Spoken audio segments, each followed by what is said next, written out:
soldier, dog, horse.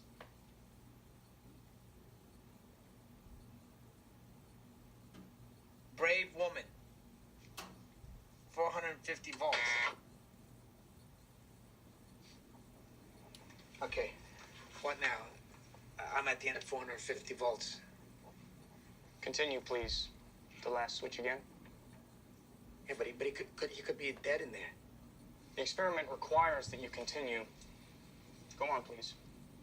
And his health doesn't mean anything? Well, whether the learner likes it or not, we must continue. I'm sorry. Look, I don't mean to be rude, sir, but I think you should go look in on him. I mean, all you have to do is look in on him. I'll look in through that door. Because I'm not getting any noise. I'm not getting no sound here. We must continue. Go on, please. The next word is white.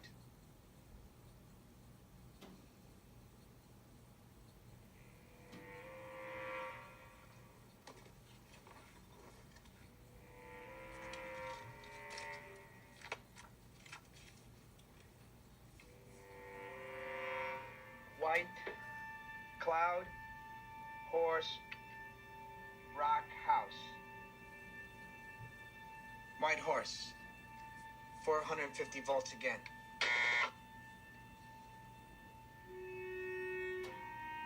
Fair, price, rule, skin, sky. Wrong. 450 again. All right. Thank you. We are, done with the experiment. Okay. Now I'm just going to speak with the learner. I think he might be a little upset. In the meantime, my assistant would like to ask you a few questions, if you don't mind. Yeah, surely. Dr. Milgram. How do you do? First I'd like to... No, thank you. I'd like to ask you some questions. Yeah, surely.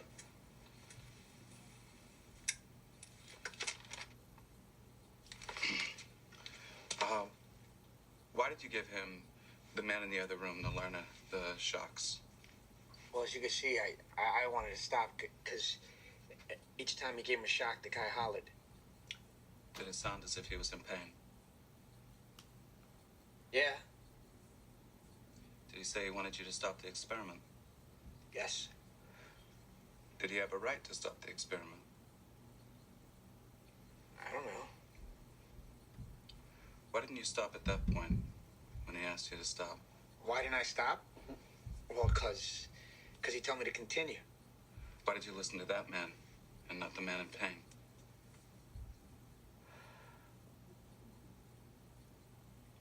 Well, because I thought the experiment depended on me. And nobody told me to stop. He asked you to stop. Well, that's true, but he's the, the subject, shall we say. Who bore the responsibility for the fact that this man was being shocked?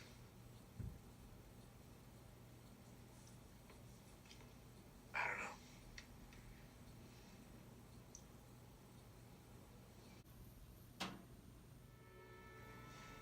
I was born in the Bronx, 1933. My father's from Hungary, my mother Romania, Jewish immigrants. It was a matter of chance that they arrived in the U.S. as children and managed to raise a family in New York instead of being swept up into the extermination camps and murdered by the Nazis like millions of others like them in Eastern Europe. That's really what's behind the obedience experiments. The inkling I was chasing. The thing that troubled me. How do civilized human beings participate in destructive, inhumane acts? How is genocide implemented so systematically, so efficiently? And how do the perpetrators of these murders live with themselves? Let me out of here. I'm just dead of pain. Lamont, he seems to be getting hurt. There is no permanent tissue damage.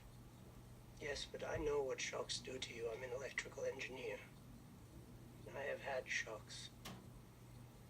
Get real shook up by them. Especially if you know the next one is coming. I'm sorry. It's absolutely essential that you do continue. Well, I won't. Not with the man screaming to get out. You have no other choice.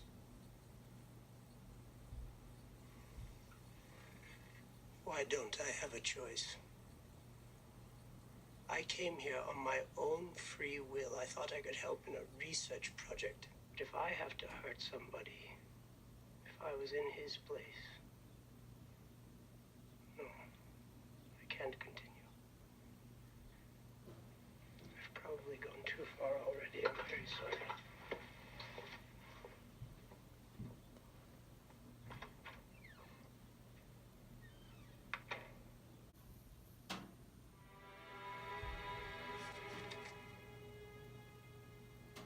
In nearly every case, the essential results are the same. They hesitate, sigh, tremble, and groan, but they advance to the last switch, 450 volts, danger, severe shock, XXX, because they're politely told to. The results are terrifying and depressing. They suggest that the kind of character produced in American society can't be counted on to insulate its citizens from brutality and inhumane treatment in response to a malevolent authority.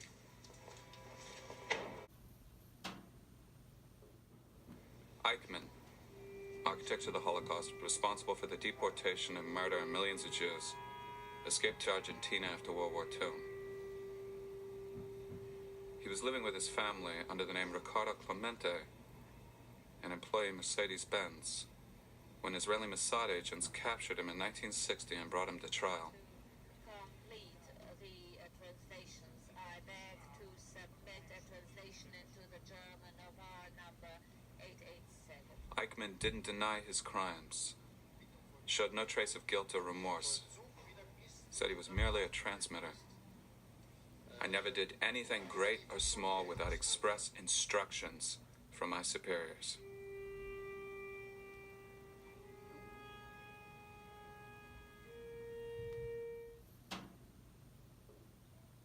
Why do you feel compelled to dwell on the negative aspects of obedience? Why must you focus on its destructive potential? Obedience isn't necessarily an instrument of evil. I think we can both agree, looking at recent history, the history that brought you to this country, a history in which we see abusive power assuming unprecedented murderous dimensions. Why does your experiment give me a dirty feeling? He didn't expect these results. He tried to change the conditions so that people would refuse to obey.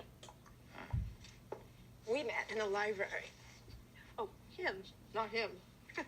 The whole time, I'm sorry, this is startling. Out of 780 subjects, not a single person got up, went to the door, looked in to see if the man screaming was all right. Not a single one.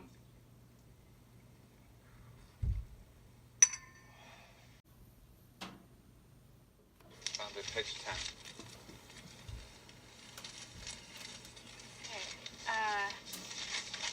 Yale experiment shows many distraught over cruelty but did not stop. Odd to see one's name in the paper, but maybe I can get used to it. Subjects have been studied under 24 different experimental conditions. It wasn't 1,000, was it? I talked to him for over half an hour, and I don't see a single direct quote. Dr. Milgram pointed out that from 1933 to 1945, millions of persons were systematically slaughtered on command. Gas chambers were built, death camps were guarded, corpses were produced with the same efficiency as the manufacturer of appliances. Well, there's a quote. Psychiatrists, many of you in this room, predicted that only 1 person in 1,000 would deliver the shocks across the board, an estimate that was off by a factor of 500. So what happened in the lab was discovered, not planned. But you expected. You knew you were going to worry some people.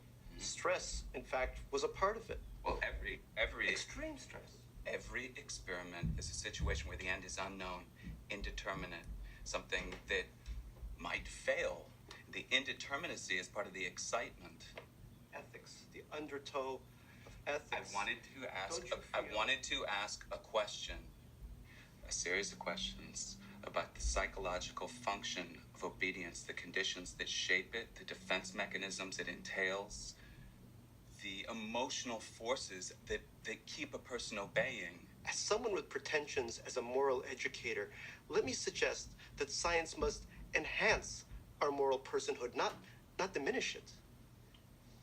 You force people to torture other people? No. To see if they were... No. That is alien to my view. No one was forced, right? The experimenter told the subject to perform an action. What happened between the command and the outcome is the individual with a conscience and a will who can either obey or disobey. Pogroms in Romania during the war. The Iron Guard. They lit people on fire, threw them off buildings. This is my charming way of saying your husband's work is very important and timely. Because the techniques change, the victims change, but it's still a question. How do these things happen? How are they institutionalized? The Algerian War, the tortures. Do you know about this in the States? Of course. You should do the obedience experiments in Europe, Stanley. France, Germany. Recreate them. Will it be different? I don't think so. He'll finish his book, and then Stanley wants to move on from the obedience experiments, and why not? Well, you look under a rock, ugly things crawl out, and we have to face them. Your other experiments, the letters, the maps, clever, hopeful, but you have to get back to the obedience experiments. I do. I have to. Yes, Stanley. You have no choice.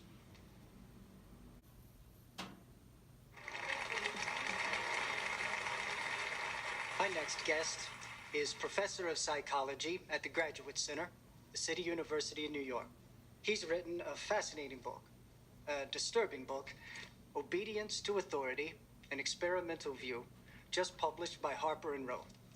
Please welcome a very creative, very controversial socio-psychologist, Stanley Milgram. Doctor. So your subjects, they thought the shocks were real, that they were delivering 450 volts, 65% of them. But they were not particularly aggressive or sadistic people. They were a representative cross-section of the average American citizen living within range of Yale University. I thought, yes, we'd do the experiment in New Haven, and there'd be very limited obedience, and then we'd recreate the experiment in, say, Berlin, and find the rate of obedience to be much higher.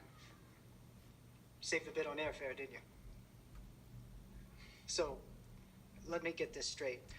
You did the experiment in the early 60s, and here we are, 1974, and your book still feels like news. Why is that? People don't have the resources to resist authority. That's what the experiment teaches us. But people don't want to hear it. The experiment explains a kind of flaw in social thinking, a deadening, a suspension of moral value. The experiment taught me something about the plasticity of human nature, not the evil, not the aggressiveness, but a certain kind of malleability.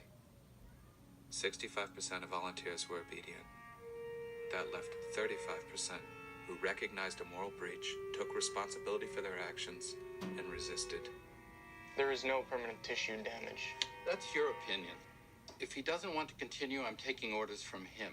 The experiment requires that you continue. You have no other choice. If this were Russia, maybe, but not in America. But obedience, compliance, was more common. You tell yourself, I wouldn't do that. I'd never do that. But then, what did Montaigne say? We are double in ourselves. What we believe, we disbelieve. And we cannot rid ourselves of what we condemn.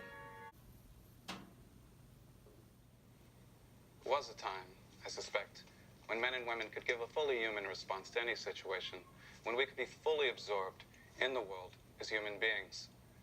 But more often now, people don't get to see the whole situation, but only some small part of it. There's a division of labor, and people carry out small, narrow, specialized jobs, and we can't act without some sort of direction from on high. I call this the agentic state. The individual yields to authority, and in doing so, becomes alienated from his own actions. Mr. Dalquist, you agreed to the rules. The agentic state is store policy. It's, I'm just doing my job. Or, that's not my job. Or, I don't make the rules. We don't do that here. Just following orders. It's the law. In the agentic state, the individual defines himself as an instrument carrying out the wishes of others.